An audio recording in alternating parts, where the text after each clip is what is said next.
எல்லோருக்கும் வணக்கம். நான் உங்கள் கண்ணம்மா. இன்று நான் வாசிக்கப் போகின்ற கதையின் தலைப்பு தள்ளிப் போகாதே. ஆசிரியரின் பெயர் பிரேமா அவர்கள். இந்த பதிவின் பற்றிய உங்களது கமெண்ட்டுகளை கமெண்ட் பண்ணுங்க, ஷேர் பண்ணுங்க, லைக் பண்ணுங்க, சப்ஸ்கிரைப் பண்ணுங்க. சென்னை மாநகரத்தில் மாலை 4 மணிக்கே சாலைகள் பரபரப்பாய் காட்சியளித்தன. பள்ளி மற்றும் கல்லூரிகளில் இருந்து திரும்பும் வாகனங்களால் போக்குவரத்து நெரிசல் ஏற்பட ஆரம்பித்தது. அந்த நெரிசலில் சிக்கி இருந்தவர்களில் நரேந்திரனும் ஒருவன். அவனது வயது 32 என்று சொன்னால் யாரும் நம்பவே மாட்டார்கள். பார்ப்பதற்கு நல்ல உயரமும் அதற்கேற்ற பருமனுமாய் இருந்தாலும் அவனது கலையான முகம் அவனது வயதை குறைத்தே காட்டும்.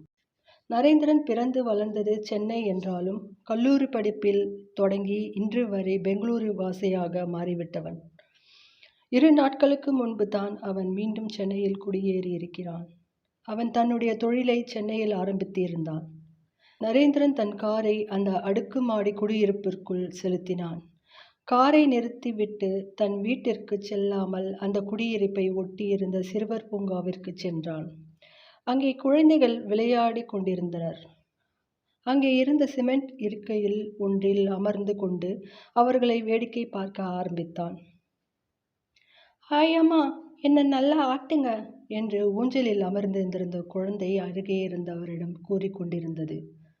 "என்னால் ஆட்ட முடியாது பாப்பா, வேலை செஞ்சது இடுப்பெல்லாம் நோவுது.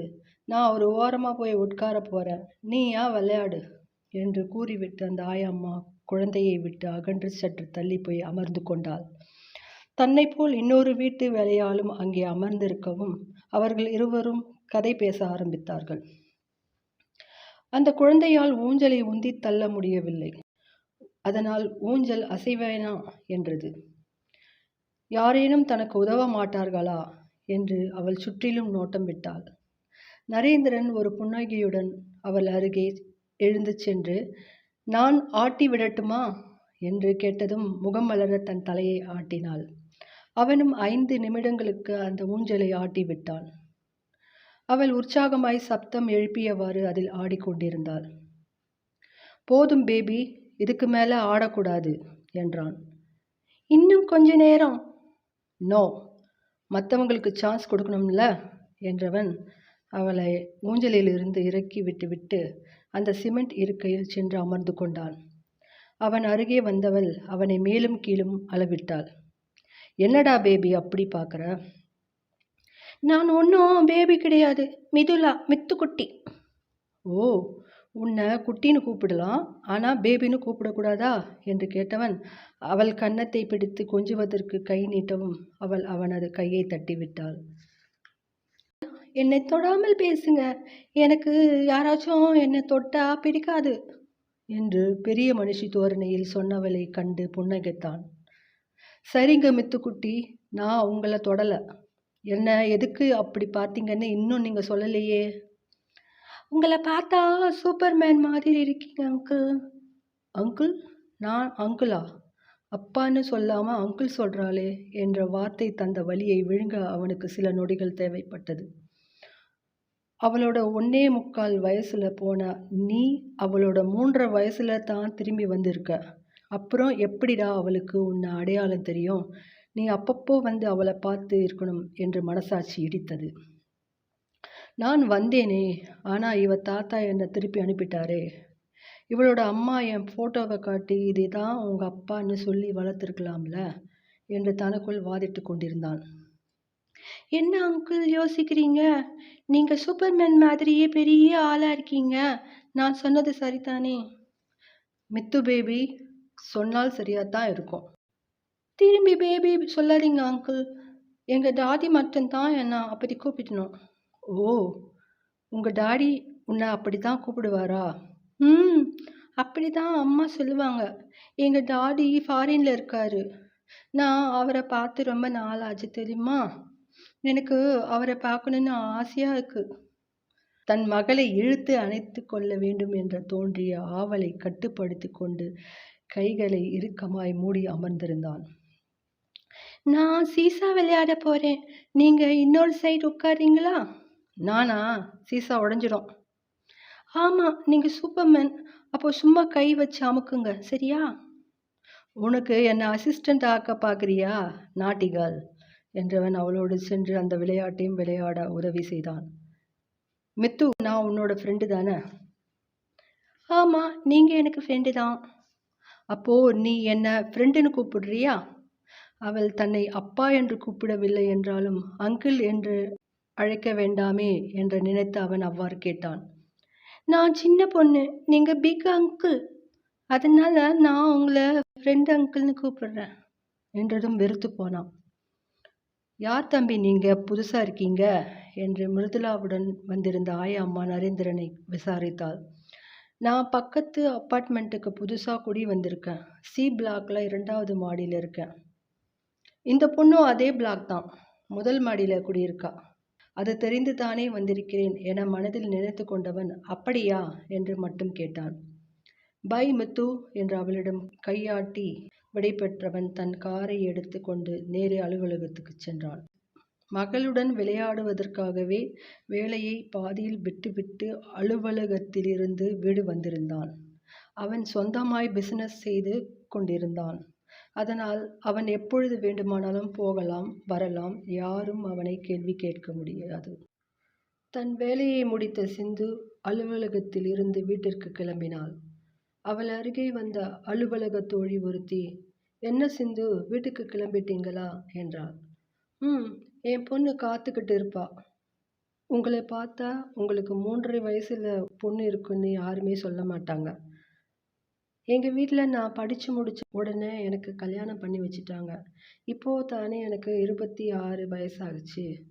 என்னவோ எனக்கு 30 வயசு தாண்டிட்ட மாதிரி பேசுகிறீங்க. வயசை விடுங்க. பாதி பேர் டெலிவரிக்கு அப்புறம் ஷேப்லெஸ்ஸாக போயிடுறாங்கல்ல. நீங்கள் அப்படி இல்லாமல் செம சிக்குன்னு இருக்கீங்க இல்லையா? அதான் சொன்னேன் என்றதும் சிந்து அவளை பார்த்து முறுவலித்து விடைபெற்றாள். அன்று வீடு வந்த தன் தாய் சிந்துவிடம் மிதுலா தான் பார்த்த புது சூப்பர்மேன் அங்கிள் பற்றியும் அவன் தன்னுடைய ஃப்ரெண்டு அங்கிள் ஆனது பற்றியும் கதை கதையாய் அளந்து கொண்டிருந்தாள். சிந்து மகளது பேச்சை கண்டு கொள்ளவே இல்லை. ஆனால் 4 நாட்கள் தொடர்ச்சியாய் மகள் அந்த ஃப்ரெண்டு அங்கிள் பற்றியே புகழ்ந்து கொண்டிருக்கவும் சிந்து ஒரு தாயாய் கவலைப்பட ஆரம்பித்தாள். யார் அது? புதுசா வந்த ஒருத்தன் எதுக்காக என் பொண்ணுக்கிட்ட க்ளோஸாக பழகுறான்னு நான் பார்த்தே ஆகணுமே. ஈவினிங் 4 மணிக்கு ஒருத்தன் தினமும் வரானா, ஒன்று அவன் வேலை வெட்டி இல்லாமல் இருக்கணும், இல்லைன்னா என் பொண்ணை பார்க்கறதுக்கு மட்டுமே அவன் வேலையாக வச்சுருக்கணும். எதுவாக இருந்தாலும் ஆபத்து. இன்றைக்கி ஆஃபீஸில் இருந்து சீக்கிரமாக வந்து அவன் யார் என்னன்னு நான் பார்த்தே ஆகணும் என முடிவு செய்தாள். மகளிடம் தான் அலுவலகத்திலிருந்து சீக்கிரம் வரப்போவது பற்றி ஒன்றும் சொல்லவில்லை. மாலை 4 மணிக்கு சிந்து சிறுவர் பூங்காவிற்கு வந்தாள். அவள் சத்தியமாய் நரேந்திரனை அங்கு எதிர்பார்க்கவே இல்லை.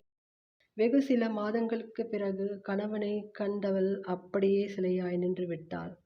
அவளது பார்வை அவனையே ஒரு எதிர்பார்ப்போடு வலம் வந்தது. ஆனால் அவனோ அங்கே இருக்கிற ஊஞ்சலையும் சறுக்கு மரத்தையும் பார்ப்பது போலத்தான் அவளையும் பார்த்து வைத்தான். அதில் அவள் கடுப்பானாள். பெங்களூர்ல இருந்து இங்கே எதுக்கு வந்திருக்கார்? பொண்ணை பார்க்கவா, இல்லைன்னா வேலை விஷயமா வந்திருக்காரா என யோசித்தாள். அவளது கால்கள் அவளையும் அறியாமல் அவனை நோக்கி நடக்க ஆரம்பித்தன. சிந்துவை கண்ட மிதுலா வேகமாக அவள் அருகே ஓடி வந்தாள். என்னம்மா, இன்னைக்கு சீக்கிரம் வந்துட்டீங்க என்று கேட்டவள் நரேந்திரன் புறம் திரும்பி, ஃப்ரெண்டு அங்கிள், இவங்க தான் என்னது அம்மா என்று அறிமுகம் செய்தாள். அவர்கள் இருவரிடமும் இருந்து எந்த பதிலையும் எதிர்பார்க்காத மிதுலா, அம்மா, நான் கொஞ்ச நேரம் ஸ்லோப்பில் விளையாடுறேன் என்று அறிவித்து அங்கு ஓடிவிட்டாள். என்ன திடீர்னு இவ்வளவு மாதம் கழிச்சு எங்கள் நினப்பு என்று சிந்து கேட்டாள். நரேந்திரன் தன்னை சுற்றிலும் பார்வையை இட்ட பின், என்கிட்டயா பேசுறீங்க, என்ன கேட்டீங்க என்றான். அவன் மரியாதை பன்மை போட்டு விழிக்கவும் கடுப்பானவள், எங்க நினைப்பெல்லாம் உங்களுக்கு வருதான்னு கேட்டேன் என்று பல்லை கடித்து கொண்டு வார்த்தைகளை துப்பினான். நான் ஏன் உங்களை நினைக்கணும்? நான் மிதுலாவை பார்க்க வந்தேன். அவள் ஏன் பொண்ணு. அவள் உங்களுக்கு மட்டும்தான் பொண்ணா? கண்டிப்பா. நான் தான் அவளை பெற்று கஷ்டப்பட்டு வளர்த்துக்கிட்டு இருக்கேன். ஓ, தனியாவே இதையெல்லாம் உங்களால் செய்ய முடியும்னா எதுக்கு அந்த நரேந்திரனை கல்யாணம் பண்ணி பாதியில் விட்டுவிட்டு போனீங்க? கல்யாணம் பண்ணால் தனியாகவே வாழ்ந்திருக்க வேண்டியது தானே என்றதும் முறைத்தாள். இங்கே பாருங்க, நான் உங்க பொண்ண பார்க்க வரல. நான் நரேந்திரன் பொண்ண பார்க்க தான் வந்தேன் என்று அவன் தன்னை தானே மூன்றாம் மனிதனாய் பாவித்து அவளிடம் பேசிக் கொண்டிருந்தான். அங்கிள், என்ன ஊஞ்சல் ஆட்டுவாங்க என்று மிதுலா அழைத்தாள். அங்கிளா என்று வாய்விட்டு கேட்ட சிந்து, அதில் உனக்கு வருத்தம் இல்லையா என்பது போல நிமிர்ந்து கணவனை பார்த்தாள். நரேந்திரன் பொண்ணு அவனை தானே அப்பான்னு கூப்பிடுவா, மற்றவங்களை எல்லாம் அங்கிள் தானே கூப்பிடுவா என்றவன் அவளை கேலியாய் பார்த்து முருகலித்து விட்டு மகளிடம் சென்றான். பாதியிலேயே விட்டு வராம என்ன நடந்தாலும் பரவாயில்லைன்னு இவர் கூட இருந்திருக்கலாமோ. நான் பிரிஞ்சு வந்தது பிடிக்கலன்னா எங்களை தேடி வந்திருக்க வேண்டியது தானே. இவ்வளவு நாளும் கிட்டத்தட்ட 2 வருஷம் வராமல் இருந்துட்டு இப்போ வந்து நிற்கிறார். எதுக்கு வந்திருக்கான்னு புரியல. நான் தான் உன் அப்பான்னு மித்துக்கிட்ட சொல்லியிருக்கலாம். அங்கிள்னு கூப்பிட வச்சுக்கிட்டு வேற இருக்காரு. இவர் கணக்கு வழக்கு என்னன்னு எனக்கு புரியலையே என்று குழம்பினாள். மனதிற்குள் கோபம் வண்டி வண்டியாய் இருந்த போதிலும் மகளும் கணவனும் சிரித்து பேசிக்கொண்டிருப்பதை கண்டவளின் மனம் நிறையவே செய்தது. ஊஞ்சல் ஆடி முடித்த மிதுலாவுடன் சேர்ந்து விளையாடுவதற்கு தோழி ஒருத்தி கிடைக்கவும் நரேந்திரனை கண்டு கொள்ளாமல் அவளோடு சென்று விட்டாள். நரேந்திரன் மகளை ரசித்து கொண்டே அங்கே இருந்த இருக்கையில் சென்று அமர்ந்தான். சிந்து அவன் அருகே வந்து அமர்ந்தாள். 4 நாளா இங்கே வரீங்கன்னு மிதுலா சொன்னான். சென்னையிலே 4 நாளா இருக்கீங்கன்னா ஏதாச்சும் வேலையா வந்திருக்கீங்களா? நான் தான் அப்பவே சொன்னேன்ல, நரேந்திரன் பொண்ணை பார்க்க தான் வந்தேன்னு. அவன் திரும்ப திரும்ப தன்னை மூன்றாம் மனிதனாய் பாவித்து பேசவும் Narendran Narendran hell with him என்று கடுப்போடு கூறினாள். அவனுக்கு நரகத்தை காண்பிச்சுட்டு தானே வந்திருக்க. இனிமேலும் புதுசா அவன் நரகத்தை பார்க்கணுமா என்ன? அவர்கள் பேசி கொண்டிருக்கும் இடத்திற்கு மிதுலாவை பார்த்து கொள்ளும் ஆயம்மா வந்தாள். சிந்துமா, இந்த தம்பியை உனக்கு தெரியுமா? சிந்து ஏதேனும் பதில் கூறுவாள் என்று சில நொடிகள் காத்திருந்த நரேந்திரன் அவள் ஒன்றும் சொல்லவில்லை என்றதும், நான் அவங்க வீட்டுக்காரரோட ஃப்ரெண்டு என்றான். அப்படிங்களா தம்பி, நீங்களும் முத்து பாப்பாவோட அப்பா கூட வெளிநாட்டில் வேலை பார்க்குறீங்களா? நான் வெளிநாட்டுக்கு எல்லாம் போனதில்லைம்மா, எனக்கு இங்கே தான் வேலை. உங்களுக்கு கல்யாணம் ஆயிடுச்சா? ஆயிடுச்சுமா. இங்கே 2ஆம் மாடியில் தானே குடியிருப்பதாக சொன்னீங்க. உங்கள் சம்சாரத்தை நான் பார்க்கலையே. என் பொண்டாட்டி இங்கே இல்லை, பெங்களூரில் இருக்கா. அவனிடம் கேள்விகளை கேட்டு பதிலை பெற்றுக்கொண்ட ஆயாம்மா சிந்துவிடம் திரும்பி, நான் கிளம்பட்டுமா சிந்துமா? பாப்பாவை நீயே பார்த்துக்குவ தானே என்றதும் சிந்து தலையாட்டினாள். ஆயாம்மா அகன்றதும், எதுக்கு பொய்யா சொல்றீங்க என்றாள். மிதுலா, அப்பா ஃபாரினில் வேலை பார்க்கிறதா நீ சொன்னதை சொல்றியா? நீங்கள் அள்ளி விட்ட பொய்களை பற்றி கேட்டேன், நான் சொன்ன பொய்யை பற்றி கேட்கல. தனியாக இருக்கிற லேடி கிட்ட எல்லோரும் அவள் ஹஸ்பண்ட் பற்றி கேட்டால் அவள் வேறு என்ன தான் சொல்லுவா? ஏன் உண்மையை சொல்ல வேண்டியது தானே. என் புருஷனை பாதியிலேயே கழட்டி விட்டுட்டு வந்துட்டேன்னு என்றதும் முறைத்தாள். மிதுலா அங்கே வரவும், மித்து வா போகலாம் என்றாள். இன்னும் கொஞ்ச நேரம் விளையாடுறேம்மா.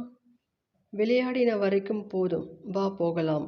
ஆ என்று தொடங்கியவள் அப்பா என்று சொல்ல முடியாமல் அங்கிள் என்றும் சொல்ல முடியாமல் சில நொடிகள் தடுமாறினாள். உன் ஃப்ரெண்டு கிட்ட சொல்லிட்டு வா போவோம். ஃப்ரெண்டு அங்கிள் டாட்டா, நாளைக்கு வாங்க, நாம் நிறைய நேரம் விளையாடுவோம். மகளது கன்னம் பிடித்து கொஞ்சுவதற்கு அவன் தன் கையை அவள் அருகே கொண்டு செல்லவும் மிதுலா வேகமாக அவன் கையை தட்டி விட்டாள். நான் அன்னைக்கே உங்ககிட்ட சொன்னேன்ல, என்னை டச் பண்ணாதீங்க. மகளது பேச்சு நரேந்திரனை விட சிந்துவிற்கு வலியை கொடுத்தது. மகளது பாதுகாப்பிற்காக அவள் சொல்லிக் கொடுத்த பழக்கம்தான் அது. ஆனால் தகப்பனையே கொஞ்ச விடாமல் அவள் தடுப்பதை அவளால் பார்க்க முடியவில்லை. மனம் வலித்தது. உன் அப்பா கூட இருந்த வரைக்கும் அவர் உன்னை தூக்கி வச்சுக்கிட்டே தான் அலைவார். இப்போ அவரை தொடக்கூடாதுன்னு சொல்றியே குட்டிமா என கண்கள் கலங்க நின்றாள். மித்துக்குட்டி, அவர் உன்னோடா என்று தொடங்கியவள் நரேந்திரனை அப்பா என்று அறிவிக்க முடியாமல் திணறினாள்.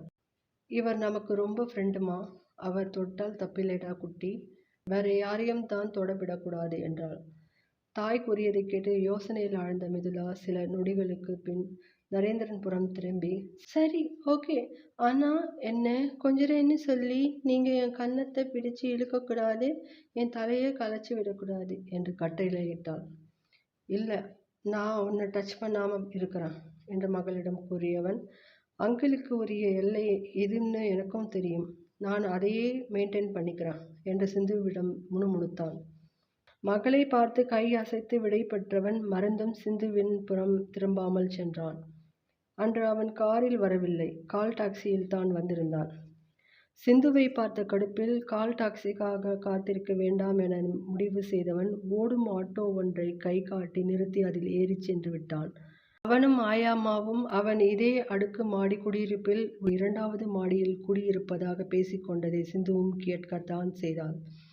ஆனால் அவன் அள்ளிவிட்ட பொய்களில் அதுவும் ஒன்று என சிந்து நினைத்தாள்.